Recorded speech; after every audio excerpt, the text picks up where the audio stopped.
Hi there. Welcome to Quick Tips for Online Teaching.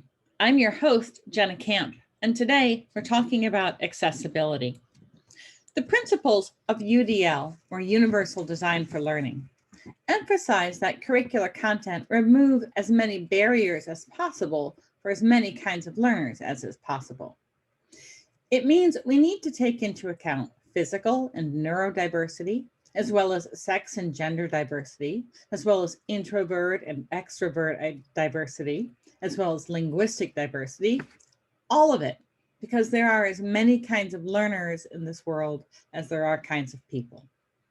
So today, I want to focus on just a few things you can easily get into the habit of doing when preparing class slides or presentations to increase accessibility and improve a sense of belonging for every scholar in your classroom.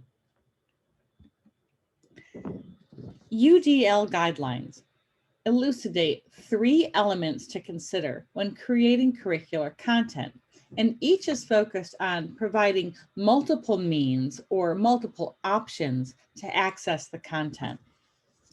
Multiple means of engagement means how to recruit, motivate, regulate, and sustain scholar engagement with the curriculum. Multiple means of representation means how scholars comprehend or perceive the content, and you want to help them learn how to be resourceful about accessing that understanding. Multiple means of action and expression means to allow the many ways that scholars can organize their learning and then express that learning to you. Be sure to check out cast.org, that's CAST.org, for further information on UDL framework and how it can guide your instructional design and assessments. Of course, an easy acronym to help you remember how to make your slides more accessible in particular is to do the slide. S stands for style.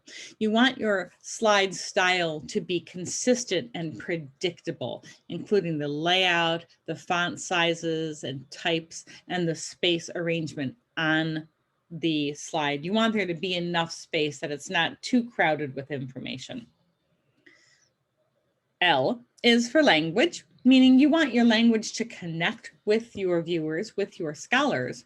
So there should be translations. For example, here, I always have the English on one side and a Spanish translation on the other side.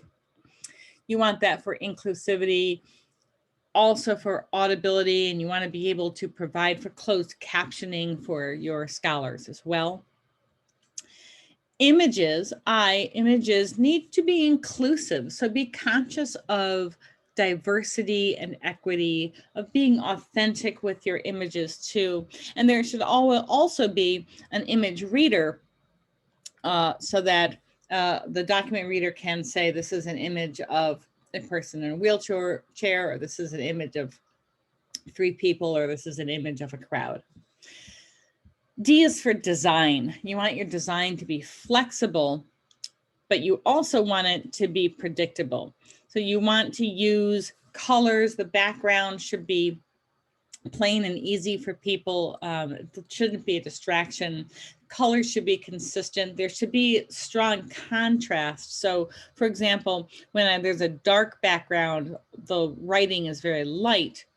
When there's a light background, the writing or the text on it is very dark. That is kind of basic, but sometimes we forget that a strong contrast is very much an accessibility issue for people with some visual issues.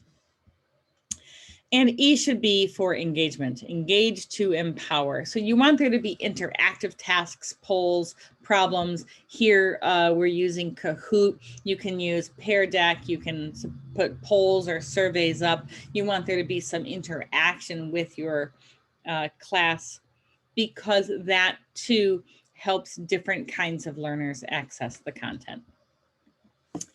So thank you for joining me for this quick tips. I hope it was helpful for you. Please check out www.jennacamp.com for more quick tips, or find me on Facebook or Instagram at Jenna Camp Educational. Thanks so much for joining me.